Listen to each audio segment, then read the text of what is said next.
Stupid millionaire sees gifted street girl teaching Mandarin to his daughter, and his reaction shocked everyone. Richard Blackwood, an arrogant millionaire and tech entrepreneur, discovered his daughter Emma learning Mandarin from a gifted street girl named Lily Chen. Initially suspicious, Richard tried to drive the child away, but was shocked to learn that Lily was a self-taught genius who spoke 6 languages and solved complex equations. When Richard looked into the girl's past, he uncovered a devastating connection. Lily was the daughter of a former Chinese employee he had unjustly fired years earlier, which had led the family into ruin. Lily's father had taken his own life, and her mother died of cancer without proper treatment. The final twist revealed that Lily wasn't just teaching Emma, she was secretly tutoring other wealthy children in the neighborhood and using the money to support a group of orphans living in an abandoned shelter. Richard's transformative reaction upon learning the full truth shocked the entire millionaire community and changed his life forever. Before we start, I love seeing this community grow. Feel free to introduce yourself below. The autumn wind carried the sound of perfect Mandarin through Central Park, stopping Richard Blackwood dead in his tracks. His Italian leather shoes pressed against the cobblestone path as he squinted through his designer sunglasses, certain his ears were deceiving him. There, beneath the golden canopy of an ancient oak tree, sat his 8-year-old daughter Emma, cross-legged on a dirty blanket, listening intently to a girl who couldn't have been more than 12. The older girl was clearly homeless. Her clothes were clean but worn thin, her dark hair pulled back with what looked like a rubber band, and her shoes had holes that she'd attempted to patch with duct tape. Yet she spoke Mandarin with the fluency of a native speaker, her voice carrying the confidence of someone far beyond her years. Ni hao, Emma. Jiantian women zuexi shuzi, the girl said, her pronunciation flawless. Today we learn numbers. Richard felt his blood pressure rising. He'd been looking for Emma for 20 minutes after she'd slipped away from their nanny during their routine park visit. The last thing he expected was to find his daughter, his precious sheltered daughter, sitting with a street urchin like they were old friends. "Emma!" Richard's voice boomed across the small clearing, causing several joggers to turn their heads. His daughter looked up, her face immediately clouding with guilt and fear. "Daddy, Get away from her right now." Richard strode forward, his 6-foot frame casting a shadow over the modest scene. The homeless girl, who Richard now noticed had striking green eyes that seemed far too knowing for her age, calmly began packing her few belongings into a worn backpack. "It's okay, Emma," the girl said in perfect English, her accent unmistakably American despite her flawless Chinese moments before. "We can continue our lesson tomorrow." "No," Richard said firmly, reaching down to pull Emma to her feet. "There won't be a tomorrow. Emma, we've talked about stranger danger." The girl stood gracefully, slinging her backpack over her shoulder. Up close, Richard could see she was actually quite pretty beneath the obvious signs of poverty: high cheekbones, intelligent eyes, and an eerily calm demeanor that unsettled him. "Mr. Blackwood," she said, and Richard's surprise must have shown on his face because she offered a small smile. "Yes, I know who you are. Your daughter has told me all about you. She's very proud of her father." "How do you—" Richard began, then caught himself. He wasn't about to engage in conversation with a homeless child, no matter how articulate she seemed. "Emma, we're leaving, now." But Emma dug her heels in, something she rarely did with her father. "Daddy, please. Lily is teaching me things they don't teach at school. She knows 6 languages, and she can do math problems in her head that even you use a calculator for." "6 languages?" Richard scoffed, though something in the girl's, Lily's, expression suggested Emma wasn't exaggerating. "That's impossible." Lily tilted her head slightly, studying Richard with an intensity that made him uncomfortable. "Vous ne me croyez pas?" she asked in flawless French. Then, without missing a beat, she switched to Spanish.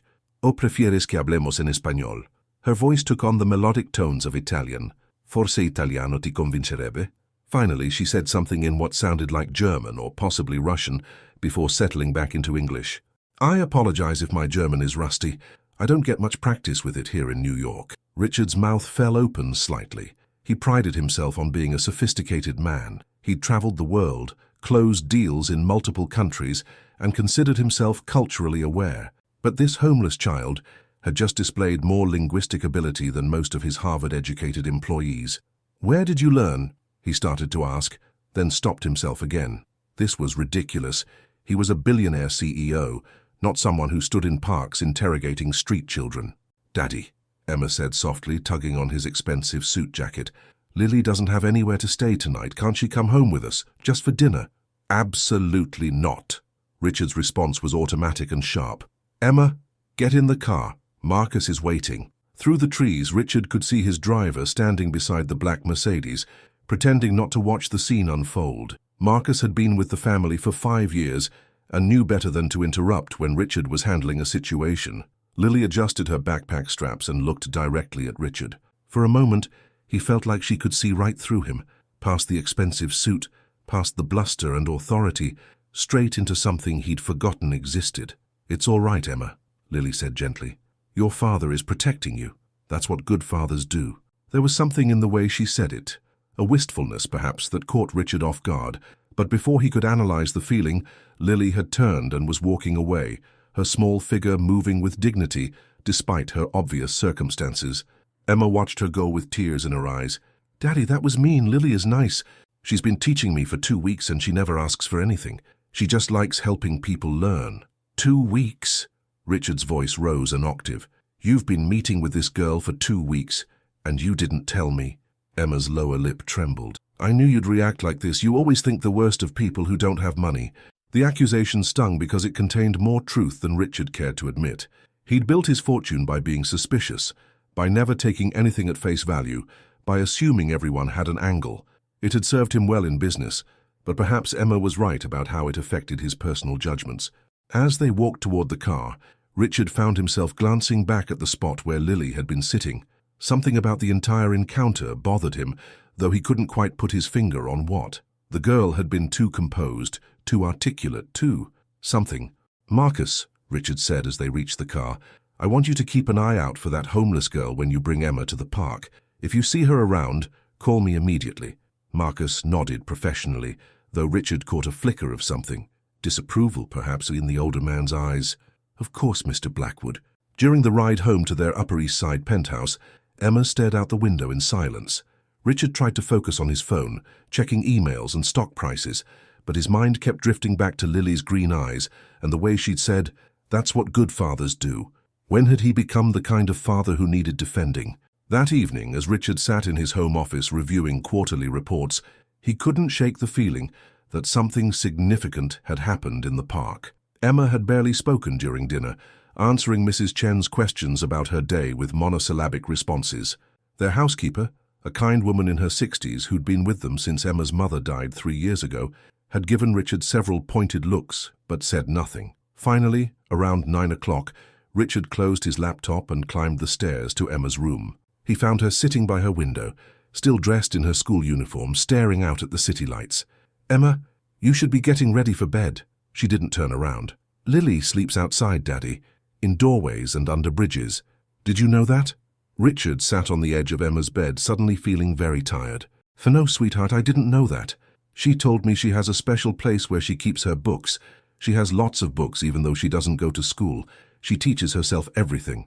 Emma finally turned to face her father, and Richard was surprised to see a maturity in her expression that hadn't been there that morning. She said learning is the only thing nobody can take away from you, no matter how poor you are. Richard felt an uncomfortable tightness in his chest. Emma, I know you want to help her, but why can't we help her, Daddy?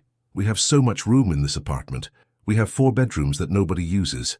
We have enough food to feed 10 people every day. Emma's voice was pleading, but there was also a strength there that reminded Richard painfully of her mother. It's complicated, sweetheart. We don't know anything about this girl's background, her family situation, whether she's safe to be around. Safe? Emma's voice rose. Daddy, she's a kid. She's not much older than me and she's living on the street. How is that safe for her? Richard realized he was losing this argument, and worse, he wasn't entirely sure he was on the right side of it. Go get ready for bed, he said finally. We'll talk about this more tomorrow. But as Emma padded toward her ensuite bathroom, she stopped and looked back at her father.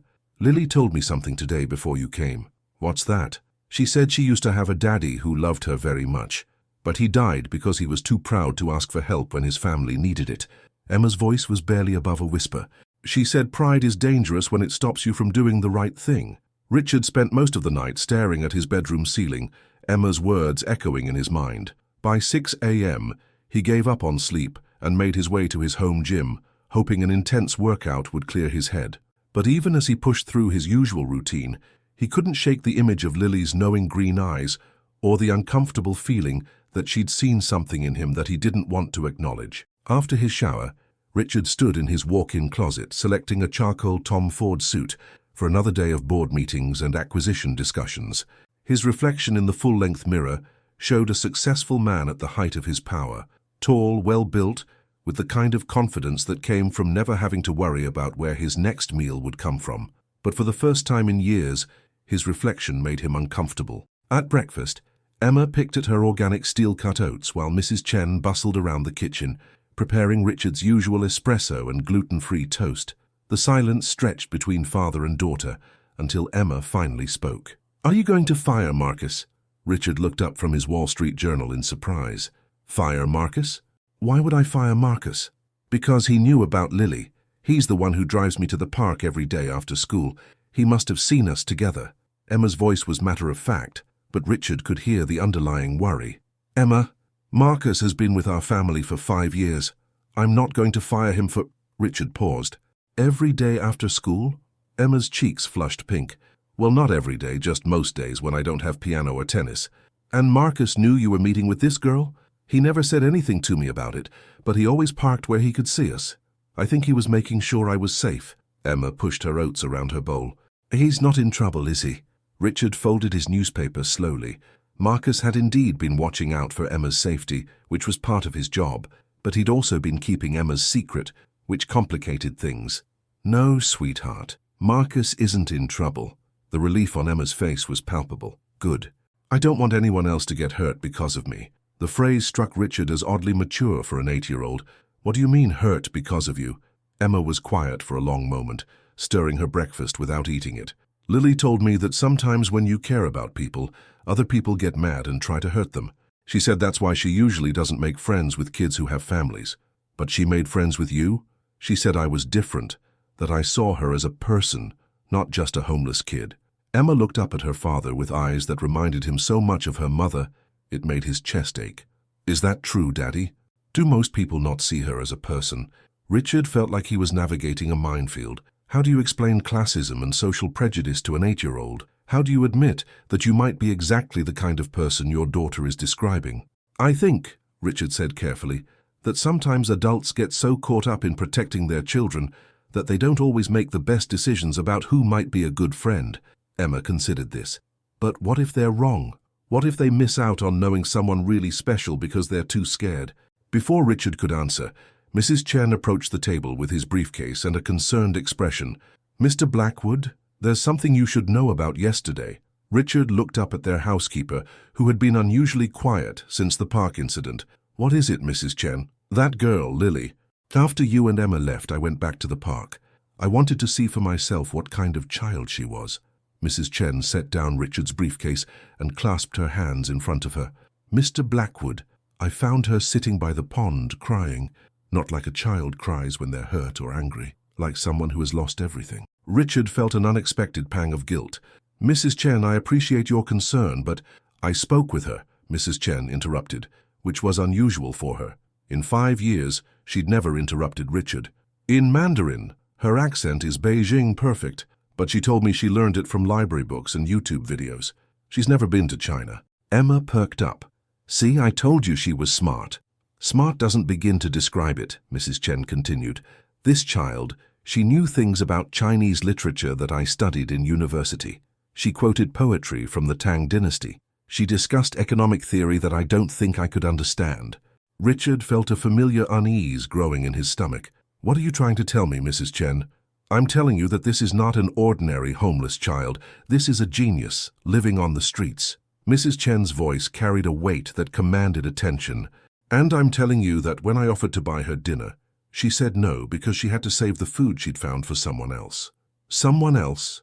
Emma asked. Mrs. Chen nodded gravely. "She said there were other children who needed it more than she did." The kitchen fell silent, except for the hum of the refrigerator and the distant sound of New York traffic. Richard found himself calculating, as he always did when presented with new information. A genius child living on the streets, teaching herself multiple languages, refusing food to help others. It didn't add up to the typical runaway or homeless youth he'd imagined. "Mrs. Chen," Richard said slowly, "did she tell you anything about her family? How she ended up homeless?" "She was very careful not to say much, but I got the impression that she's been on her own for a while." "And Mr. Blackwood?" Mrs. Chen hesitated. "I think she recognized me." "Recognized you?" "When I first approached her, there was something in her eyes, like she knew who I was, but she didn't say anything about it." Richard's mind began working faster. Mrs. Chen was their housekeeper, but she'd worked for other wealthy families in Manhattan before coming to them. If Lily had somehow encountered Mrs. Chen before... "Emma," Richard said, standing abruptly, "I want you to promise me something. Until I figure out what's going on with this girl, I don't want you meeting with her alone." Emma's face fell. "But Daddy, I'm not saying you can't see her, I'm saying I want to be there when you do." The surprise on Emma's face was comical. "You want to meet Lily?" Richard wasn't entirely sure what he wanted, but he knew he couldn't leave things as they were. Something about this situation was bothering him on a level that went beyond simple parental concern. "Yes, I want to meet her properly. I want to meet her." As Marcus drove them toward Richard's office building that morning, Richard found himself asking questions he'd never thought to ask before. "Marcus, in all the time you've been driving Emma to the park, have you noticed any other homeless children in the area?" Marcus glanced at him in the rearview mirror. "No, sir, just the girl." "And she's always alone?" "Always, sir, though I did notice something odd yesterday after the incident." Richard leaned forward. "What kind of odd?" "After you and Miss Emma left, I stayed to observe the girl for a few minutes. 3 other children came to the bench where she'd been sitting. Well-dressed children, obviously from good families. They seemed to be looking for her." "Looking for her?" "Yes, sir. One of them, a boy about Emma's age, seemed quite upset that she wasn't there. He kept checking his watch like he was supposed to meet her at a specific time." Richard processed this information.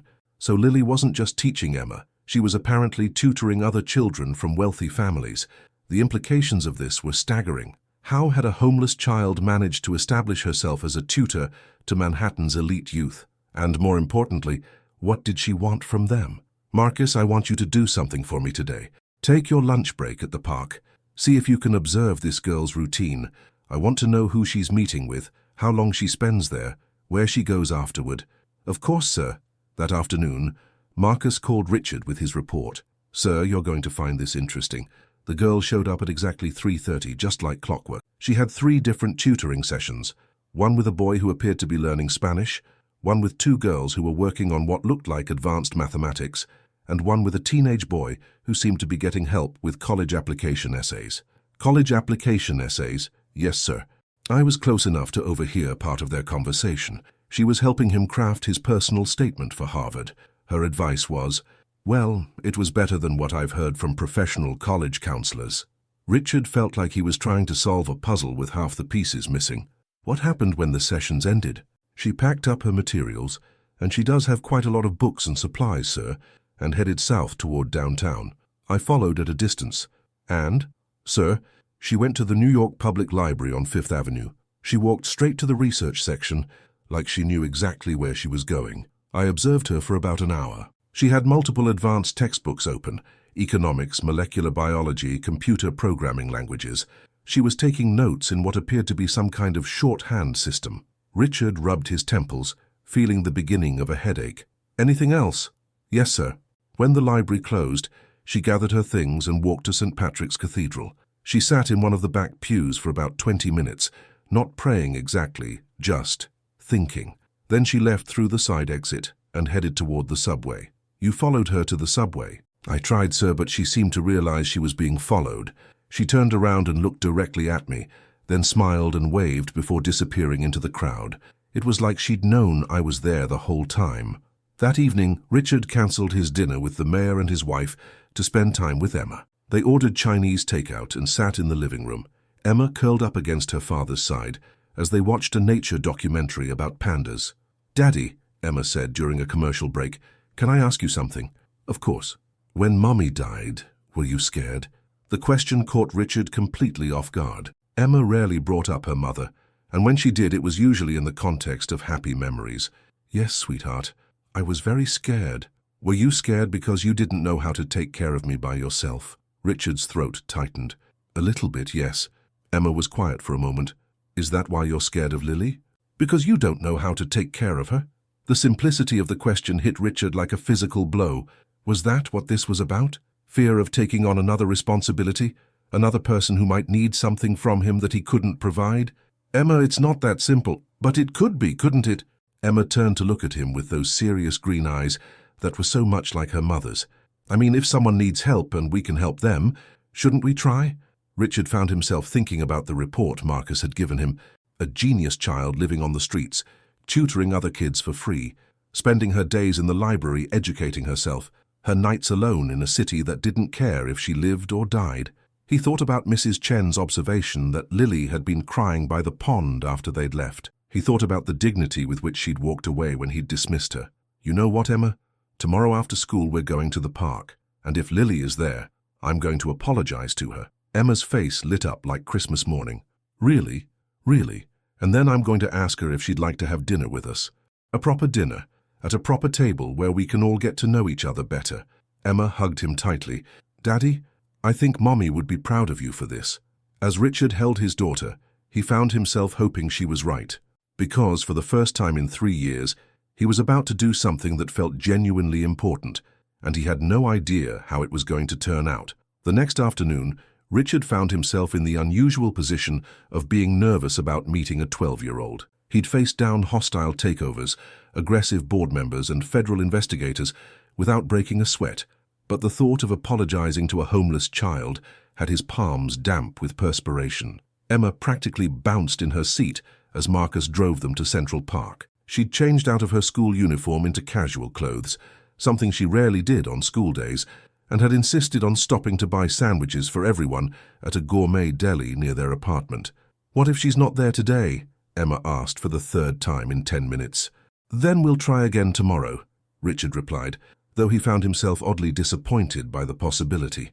As they approached the familiar oak tree, Richard spotted Lily immediately. She was sitting cross-legged on her worn blanket, surrounded by what appeared to be an impressive collection of textbooks.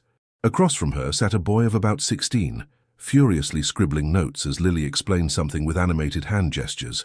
And that's why the economic policies of the New Deal weren't just about recovery, but about fundamentally reshaping the relationship between government and citizens, Lily was saying as they approached. Your essay needs to demonstrate understanding of that broader context, not just memorize a list of programs. The teenager nodded eagerly. So I should focus on the philosophical implications rather than just the chronological events. Exactly.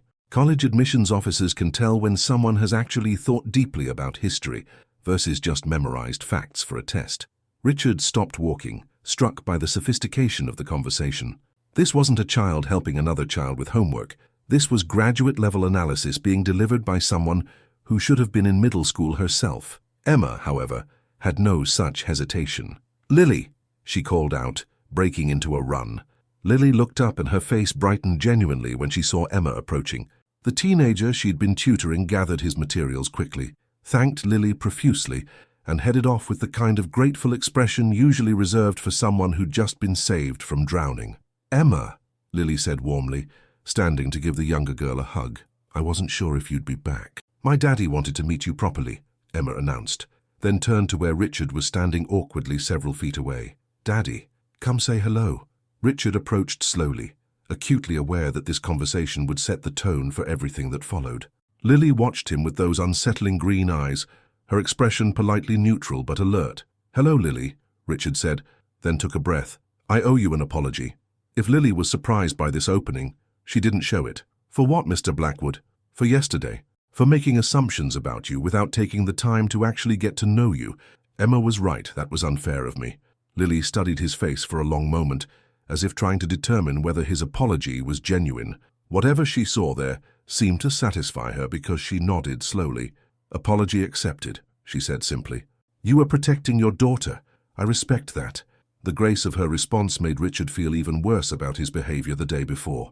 Here was a child who was living on the streets, and she was showing more maturity and class than he had. Emma tells me you've been teaching her Mandarin, Richard continued, settling onto the grass near Lily's blanket. Up close, he could see that her collection of books was even more impressive than he'd initially thought. Advanced mathematics, several foreign language texts, philosophy, economics, and what appeared to be a medical textbook. Among other things, Lily confirmed, Emma is very bright. She picks up new concepts quickly. And you learned all these languages by yourself? Lily's expression became slightly guarded. Yes, libraries are wonderful places, and there are many free resources online if you know where to look. Richard gestured toward the medical textbook. And you're teaching yourself medicine as well? I find biology fascinating. The human body is essentially a complex machine, and understanding how it works seems like useful knowledge to have. Emma had settled beside Lily and was already pulling out the sandwiches they'd brought. Lily, we got turkey and Swiss, roast beef and vegetarian. Which one do you want? Emma, that's very kind, but I don't need... Please, Richard interrupted gently. Let us share lunch with you. It's the least we can do after yesterday. Lily hesitated, then accepted the vegetarian sandwich with quiet thanks. As they ate, Richard found himself increasingly amazed by the depth of Lily's knowledge. She discussed current events with the insight of a political science professor, explained complex mathematical concepts in ways that made them accessible to Emma, and demonstrated a cultural literacy that would have impressed his Ivy League-educated colleagues. Lily, Richard said finally, can I ask you a personal question? She looked at him warily. You can ask. How did you end up in your current situation?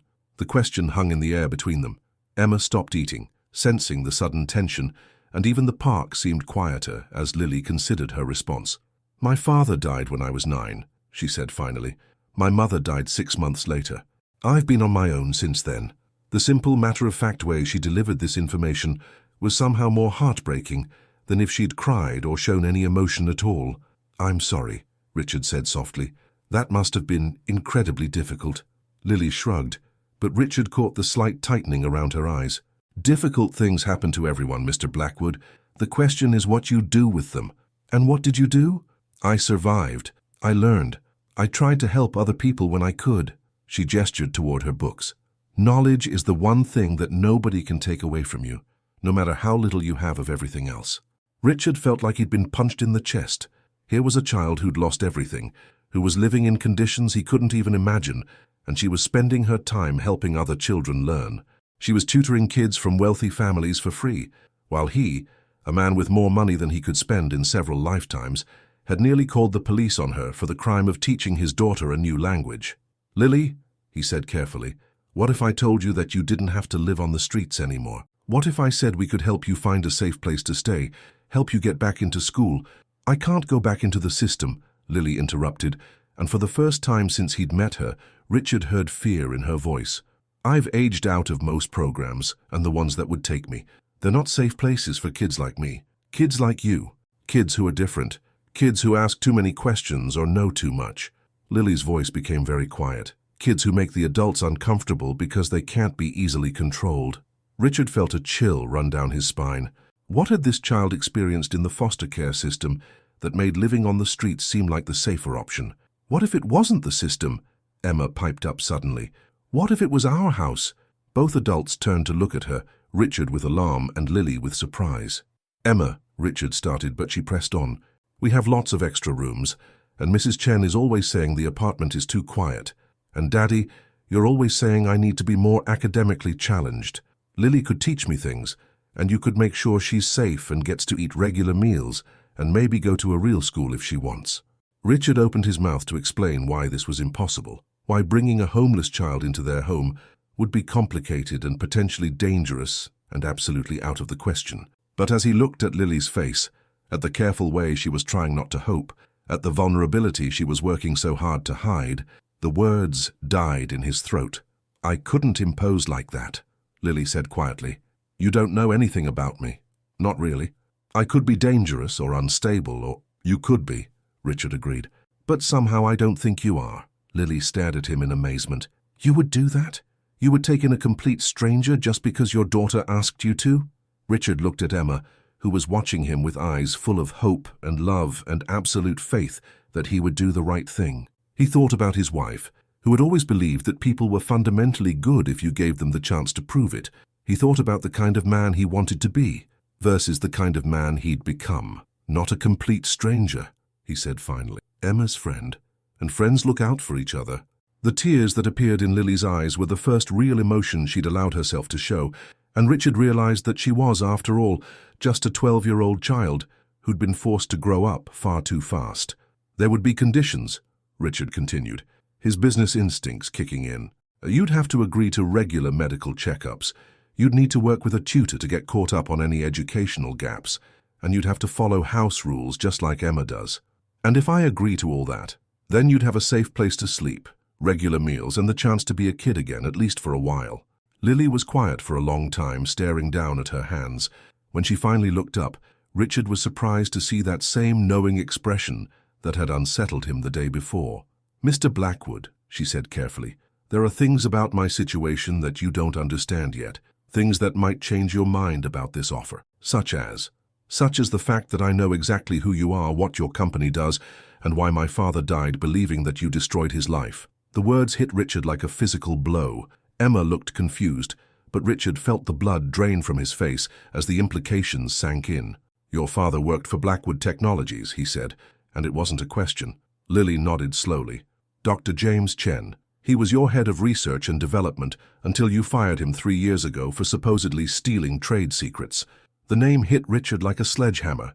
James Chen. Brilliant, dedicated, and ultimately paranoid scientist who'd become convinced that the company was planning to steal his innovations and cut him out of the profits.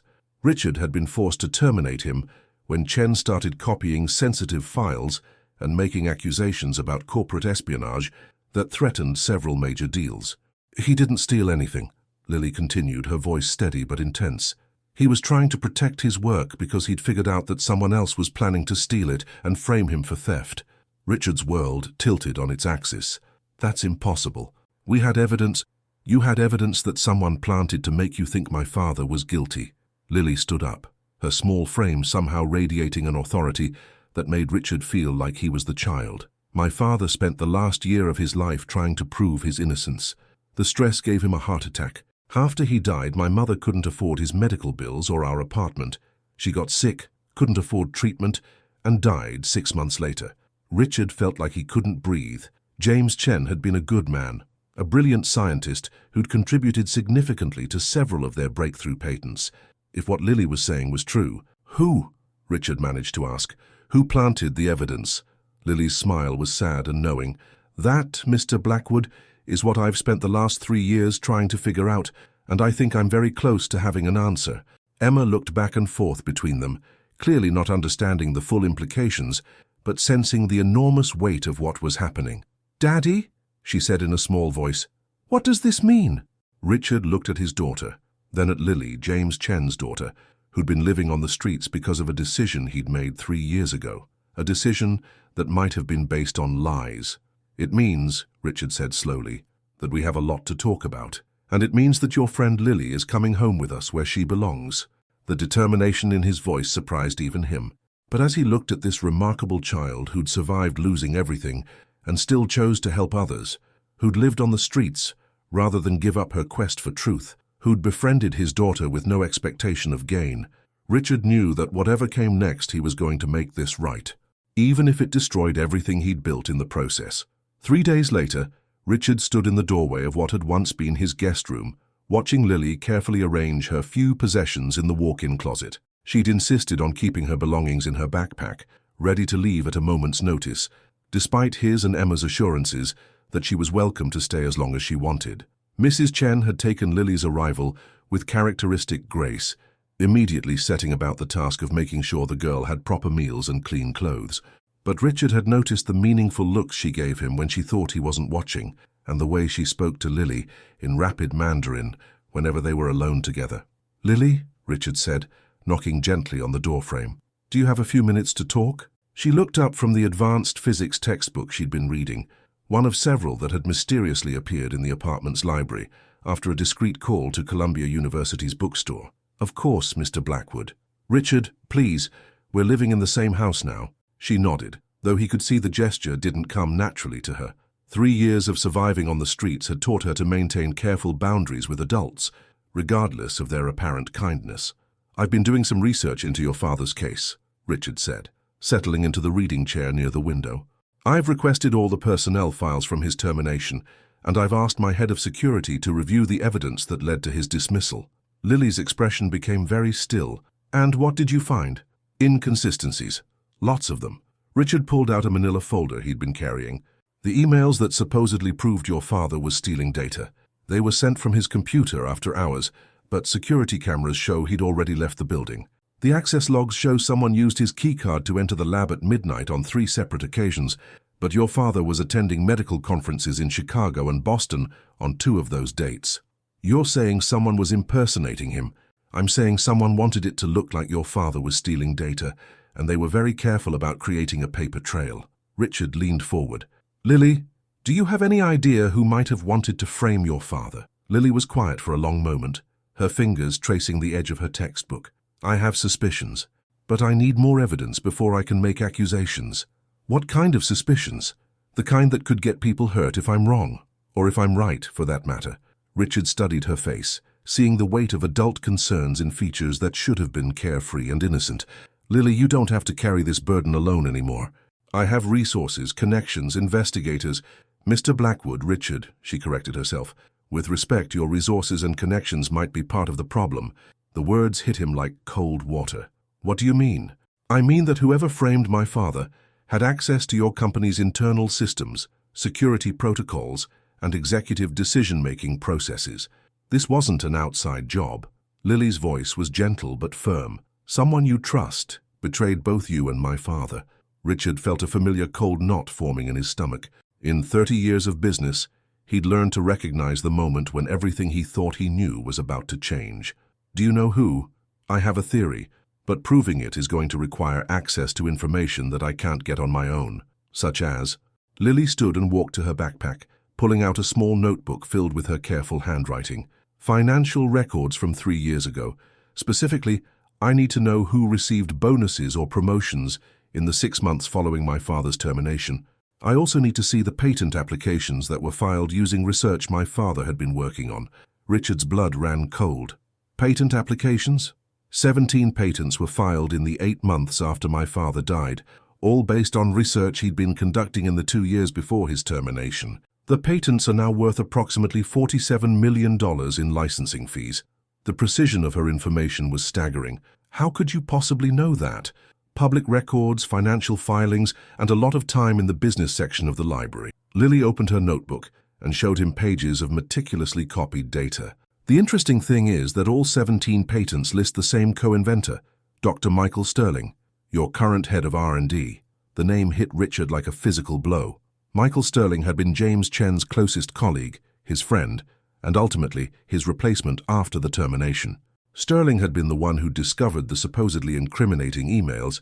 He'd been the one who'd reluctantly brought the evidence to Richard's attention, expressing sadness and disappointment at his mentor's apparent betrayal. That son of a bitch, Richard whispered. I know you trusted him, Lily said softly. My father trusted him too. That's what made the betrayal so effective. Richard's hands clenched into fists. For 3 years he'd carried guilt about James Chen's death, wondering if he'd been too hasty in his judgment, too quick to believe the worst, to discover that not only had he been wrong, but that he'd been deliberately manipulated by someone he considered a friend. We need proof, Richard said, his voice tight with controlled anger. Real evidence that will stand up in court. I agree.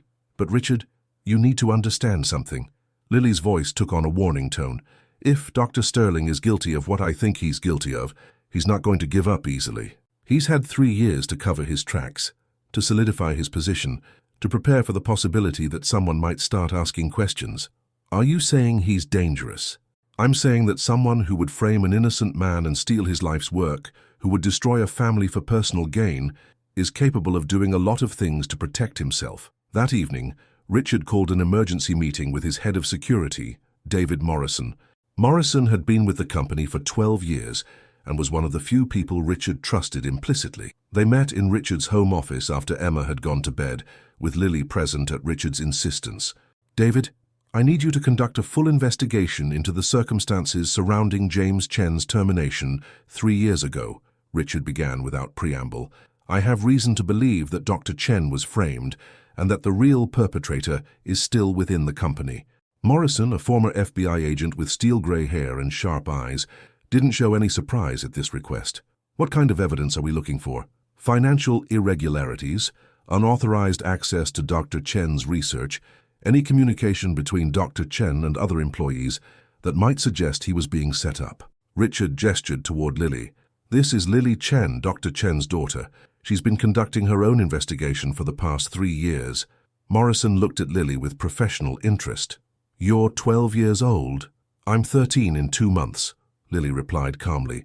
"And I've identified 17 patents that I believe were stolen from my father's research." Without missing a beat, Morrison pulled out a notepad. "Can you provide me with the patent numbers?" As Lily rattled off the information from memory, Richard watched Morrison's expression grow increasingly serious. When she finished, Morrison looked up at Richard with grim concern. "Sir, if what she's suggesting is accurate, we're looking at intellectual property theft on a massive scale. The financial implications alone could bankrupt the company," Richard finished. "I know. But David, if we're guilty of profiting from stolen research, if we destroyed an innocent man's life and caused his family to suffer..." He looked at Lily, sitting quietly in the chair across from his desk. "Then we need to make it right, regardless of the cost." Morrison nodded slowly. "I'll begin the investigation immediately. But, sir, I recommend we proceed very carefully. If Dr. Sterling is involved, and if he realizes we're investigating him, he might try to destroy evidence," Lily said. "Or worse." "What do you mean, worse?" Richard asked. Lily exchanged a meaningful look with Morrison. "Mr. Blackwood, 3 years ago, your company lost its most brilliant scientist to what appeared to be professional misconduct. 6 months later, his wife died of cancer that could have been treated if she'd had insurance. Their daughter disappeared into the foster system." "You didn't disappear," Richard pointed out. "You've been living on the streets." "Exactly, but no one was supposed to know that. According to official records, I was placed with a family in New Jersey and lost contact with my caseworker." Lily's voice became very quiet. "Someone made sure there would be no loose ends, no one left who might ask uncomfortable questions about my father's death." The implication sent ice through Richard's veins. "You think Sterling arranged for you to disappear?" "I think Dr. Sterling expected me to disappear. When children age out of the system or run away from foster homes, they usually end up dead within a few years. Street life is dangerous, especially for kids who don't know how to survive." Morrison leaned forward intently. "But you did know how to survive." "My father was paranoid about corporate espionage long before he was fired. He taught me things: how to gather information, how to stay hidden, how to tell when I was being watched. He thought he was being overcautious, preparing for threats that might never come." Lily's smile was sad. Turns out he wasn't paranoid enough. Richard felt sick. The scope of Sterling's betrayal was becoming clear, and it was worse than simple corporate theft. This was a calculated destruction of an entire family, carried out with cold precision and patient long-term planning. "David, I want Sterling under surveillance starting immediately," Richard said. "I want to know everyone he talks to, every place he goes, every phone call he makes, and I want it done without him knowing." "Sir, that's going to be difficult. Dr. Sterling has high-level security clearance. He'll notice if we suddenly change his access protocols." "Then we don't change them," Lily said suddenly.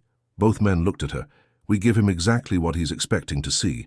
Business as usual, while gathering evidence from sources he won't think to monitor, such as old security footage, archived email systems, financial records from the time period when the patents were filed.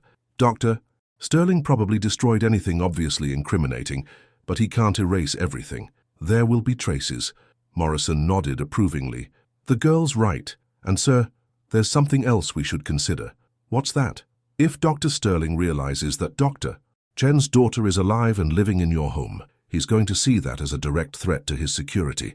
We need to be prepared for the possibility that he might take action to protect himself." Richard looked at Lily, this brilliant, brave child who'd survived 3 years on the streets in pursuit of justice for her father.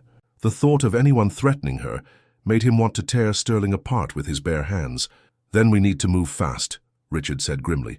"David, how quickly can you gather the evidence we need?" "Give me a week," Morrison replied. "But, sir, I strongly recommend that Miss Chen stay somewhere else during the investigation, if Sterling suspects anything." "No," Lily said firmly. "I've been waiting 3 years for this chance. I'm not running away now." "Lily, it's not safe," Richard began. "It's never been safe," she interrupted.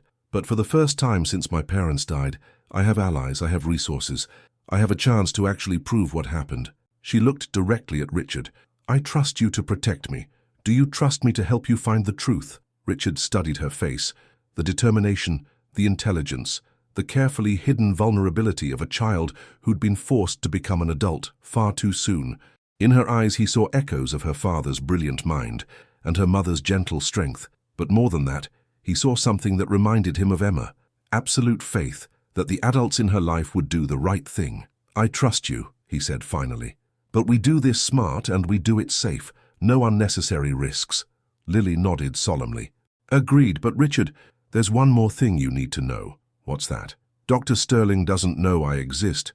As far as he's concerned, James Chen's daughter died on the streets 3 years ago, if she even survived foster care at all. That gives us an advantage. He's not expecting opposition from a ghost." The smile that crossed her face was both innocent and utterly ruthless, and Richard found himself feeling genuinely sorry for Michael Sterling. The man had destroyed the wrong family, and now James Chen's daughter was coming for him with the patience of a hunter and the resources of a billionaire at her disposal. Sterling had no idea what was about to hit him. The next Monday morning, Richard arrived at his office with a sense of grim purpose he hadn't felt since his early days building the company.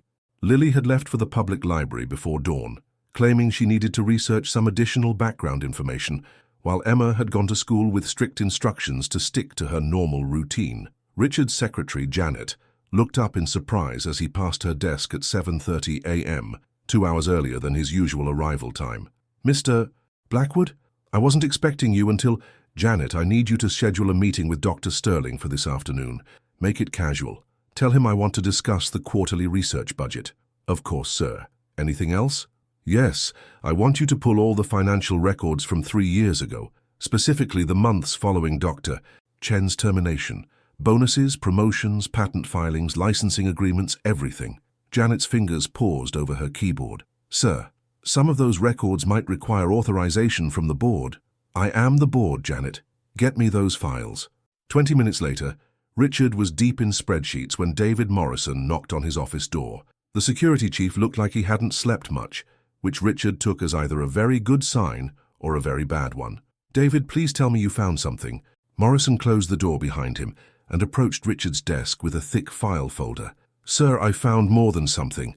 I found everything." Richard's pulse quickened. "Show me." Morrison opened the folder and spread several documents across the desk. First, the financial irregularities. In the 6 months following Dr. Chen's termination, Dr. Sterling received bonuses totaling $340,000, supposedly for taking over Dr. Chen's research projects and bringing them to completion. That's not unusual. We often compensate employees for additional responsibilities. "No, sir, but this is." Morrison pointed to a bank statement. "Dr. Sterling opened 3 new investment accounts in the week following Dr. Chen's death. Initial deposits totaling $2 million. Richard felt cold. "From where?" "That's where it gets interesting. The money came from a consulting contract with Meridian Industries, our biggest competitor. According to the contract, Dr. Sterling was paid for technical consultation on advanced materials research. He was selling our research to Meridian while working for us?" "It gets worse, sir." Morrison pulled out another document. "I found the original emails that supposedly proved Dr. Chen was stealing data. They weren't sent from Dr. Chen's computer. They were forwarded through a proxy server that Dr. Sterling had set up 6 months earlier." Richard stared at the evidence, feeling a mixture of rage and nausea. He planned this for 6 months, at least. "But sir, there's something else. Something that explains why Dr. Sterling was so confident he could frame Dr. Chen and get away with it."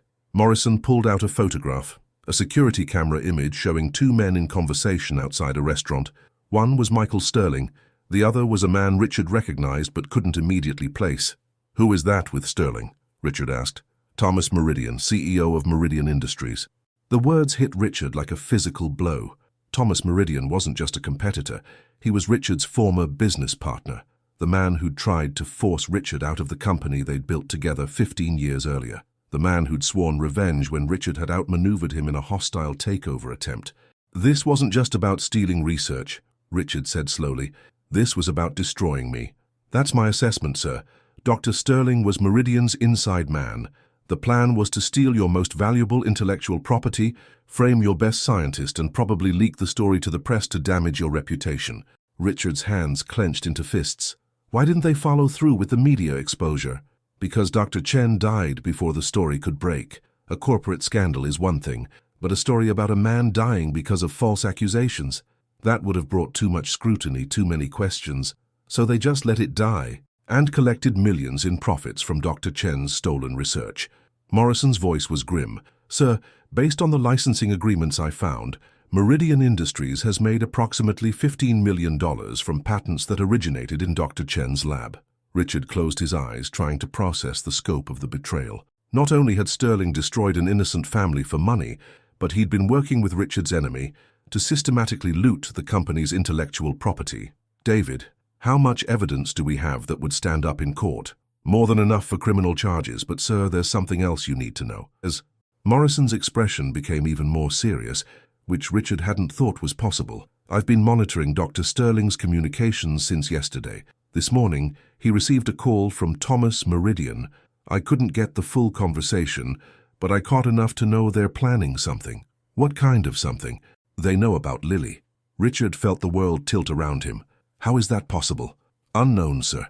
But in the conversation I overheard, Meridian specifically mentioned Chen's daughter and said something about tying up loose ends before this gets out of hand.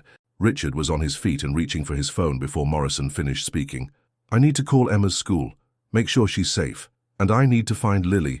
Sir, I already dispatched a team to the library where Miss Chen said she'd be studying. They'll maintain surveillance and ensure her safety without making contact unless absolutely necessary. Richard felt a wave of gratitude toward his security chief. Thank you, David. What about Sterling? Where is he now? In his office, as far as I know. Sir, I strongly recommend we contact the FBI immediately. This is conspiracy, fraud, theft of intellectual property. Not yet, Richard said firmly. I want to confront Sterling myself first. I want to look him in the eye when I tell him I know what he did. Morrison looked alarmed. Sir, that's not advisable. If Sterling realizes we have evidence against him, he's going to find out soon enough anyway. David, how quickly can you get a recording device set up in my office? I can have something ready in an hour, but sir, do it, and make sure you have backup plans in place. If this goes wrong, I want Lily and Emma protected, regardless of what happens to me. At exactly 2 p.m., Michael Sterling knocked on Richard's office door. He was a tall, thin man in his early 50s, with prematurely grey hair and the kind of nervous energy that Richard had always attributed to scientific brilliance. Now, knowing what he knew, that nervous energy looked more like guilt and paranoia.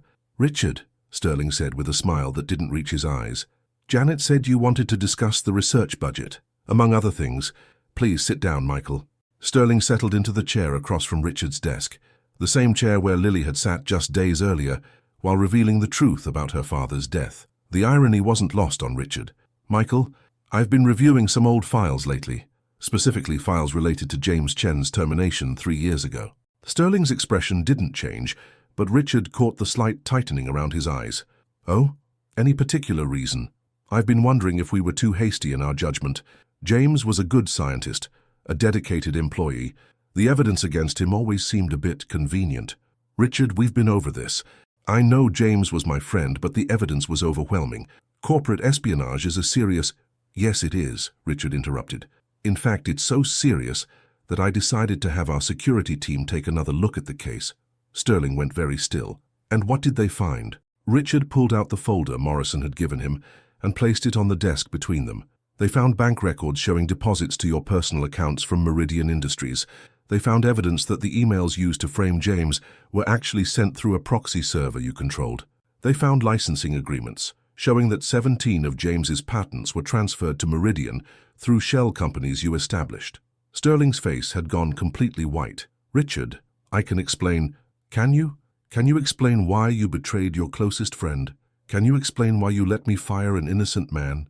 Can you explain why James Chen died believing he'd lost everything because of accusations you knew were false? Sterling's mouth opened and closed soundlessly. Finally, he managed to whisper, How did you find out? Does it matter? Richard leaned forward, his voice deadly quiet. What matters is that James Chen's family was destroyed because of your greed.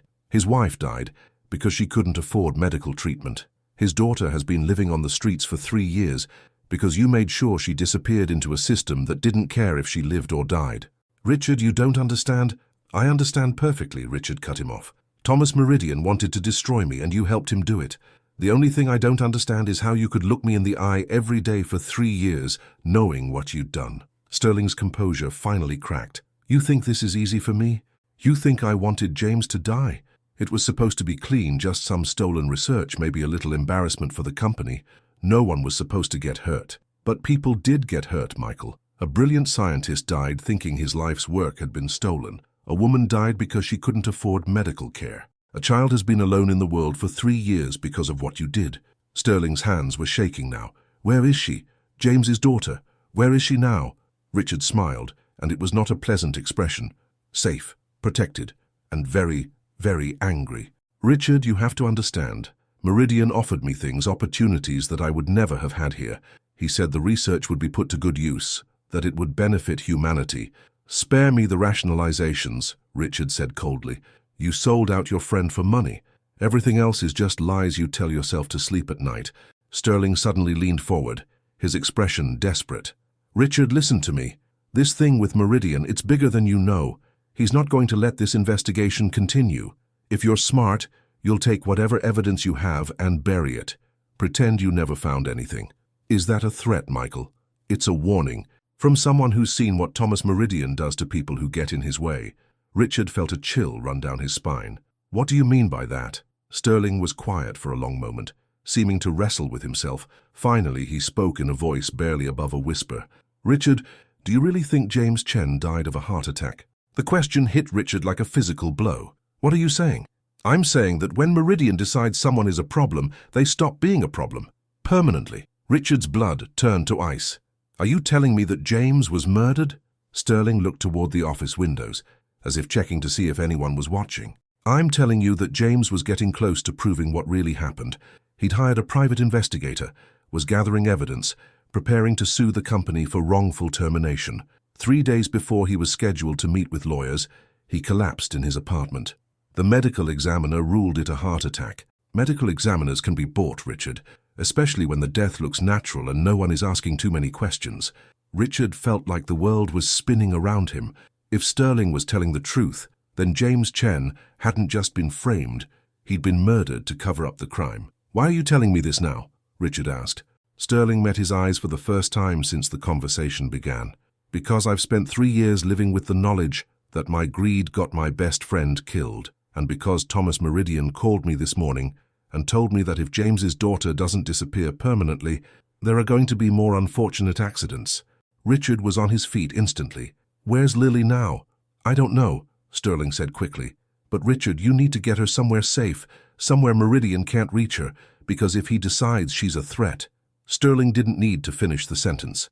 Richard was already reaching for his phone, praying that David Morrison's security team was as good as he'd always believed them to be, because if anything happened to Lily Chen, Richard would never forgive himself, and he would make sure that Thomas Meridian paid for every moment of suffering he'd caused. The call came at 3:47 p.m., just as Richard was coordinating with the FBI field office to set up protective custody for Lily and Emma. Morrison's voice was tight, with barely controlled tension. Sir, we have a problem. Miss Chen never arrived at the library this morning. Richard felt his blood turn to ice. What do you mean she never arrived? My team has been watching the main branch since 8 a.m. She didn't show up for her usual study session. Sir, I've checked with the security desk. She left your building at 6:30 a.m. as planned, but she never made it to her destination. Richard sank into his desk chair, his mind racing through possibilities, none of them good. Have you checked the other library branches? All of them, sir. We've also checked Central Park, the subway stations she typically uses, even the homeless shelters in case she got spooked and decided to run. She wouldn't run, Richard said firmly. Not when she was this close to proving her father's innocence. Someone took her. That's my assessment as well, sir. I've already notified the FBI and they're treating this as a kidnapping. But, sir, there's something else. Richard closed his eyes, bracing himself for more bad news. What? Dr. Sterling left the building 30 minutes after your meeting ended. Our surveillance team followed him to a warehouse in Queens. The building is registered to a subsidiary of Meridian Industries. Is Lily there? Unknown, sir. The FBI is assembling a tactical team, but they want to approach cautiously, if she's being held against her will. Richard was already reaching for his jacket. I'm going with them. Sir, that's not advisable. David, that child is in danger because of decisions I made 3 years ago.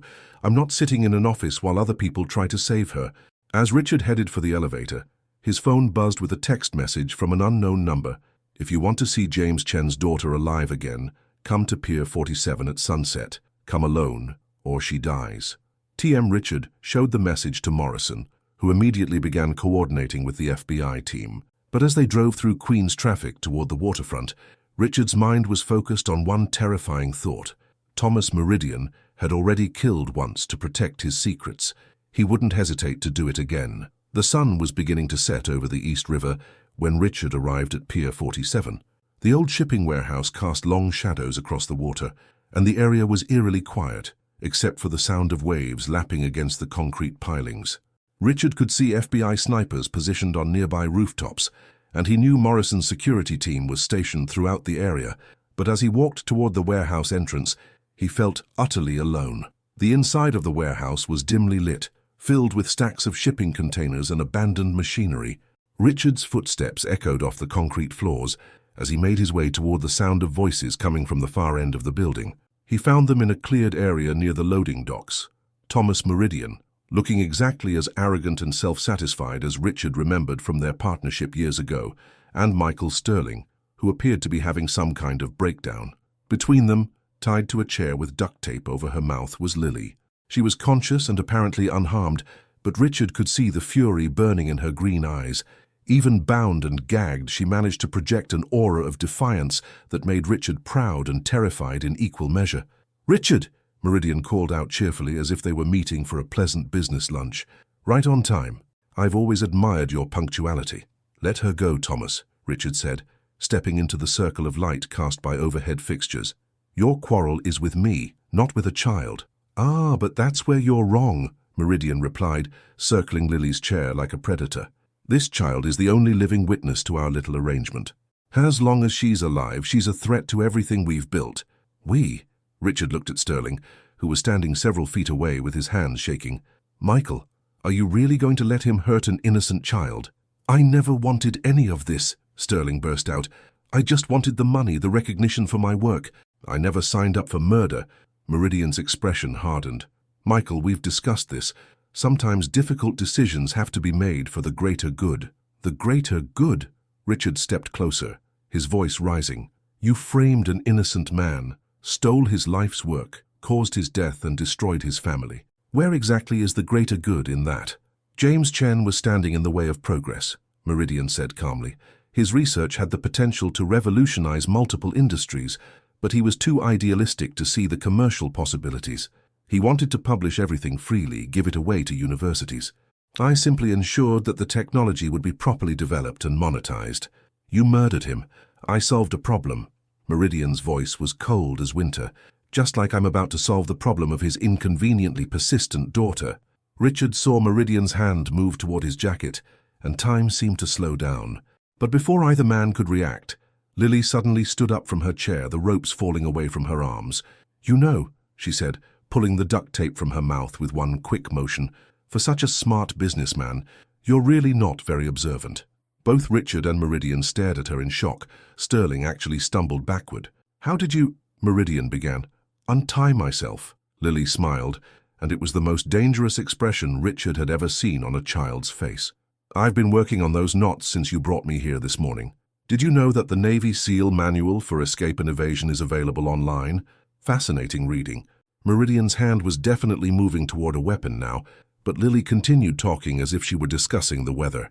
"The thing is, Mr. Meridian, I didn't come here alone either, and unlike Richard, I didn't tell the FBI where I was going." "What are you talking about?" Meridian demanded.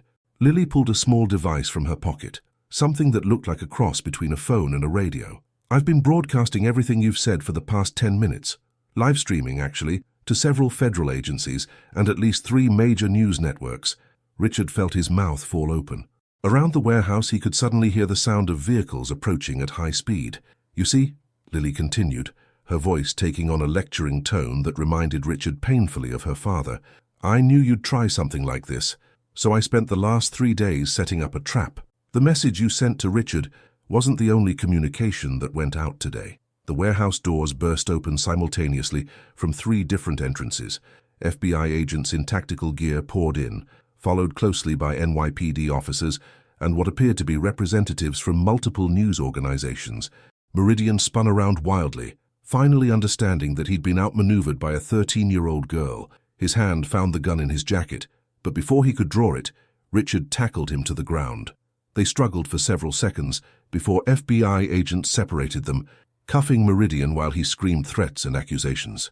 Sterling collapsed to his knees, sobbing with what might have been relief. In the chaos that followed, Richard found himself standing next to Lily, both of them watching as the men who'd destroyed her family were led away in handcuffs.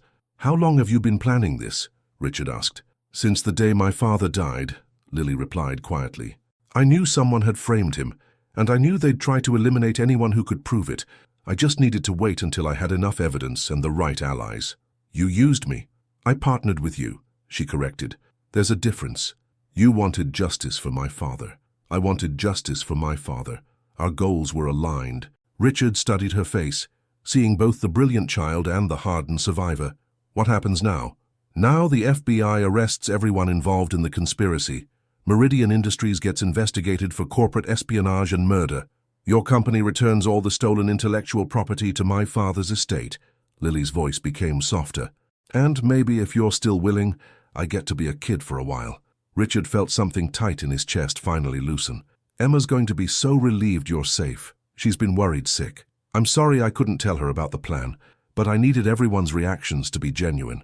As they walked toward the warehouse exit, where Richard could see Emma and Mrs. Chen waiting with Morrison's security team, Lily suddenly stopped. "Richard." "Yes." "Thank you for believing me, for helping me find the truth, for giving me a family again." Richard looked at this remarkable child who'd survived unimaginable loss, who'd spent 3 years living on the streets rather than give up her quest for justice, who'd single-handedly brought down a criminal conspiracy with nothing but intelligence and determination.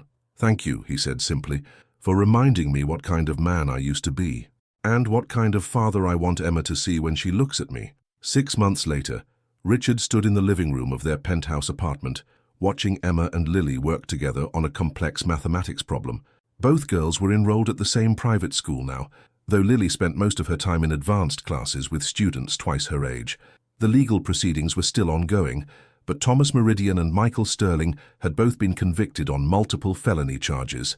Richard's company had not only survived the scandal, but had emerged stronger, with new leadership and a renewed commitment to ethical business practices.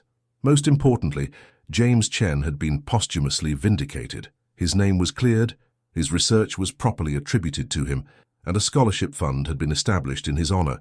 "Daddy," Emma called out, "Lily says she's going to teach me quantum physics next week." "Does she now?" Richard smiled. "And what do you plan to do with quantum physics?" "Build a time machine," Emma replied matter-of-factly, "so I can go back and meet my mom and so Lily can see her parents again." Richard felt the familiar tightness in his throat that came whenever Emma mentioned her mother, but for the first time, it was accompanied by something else. Hope.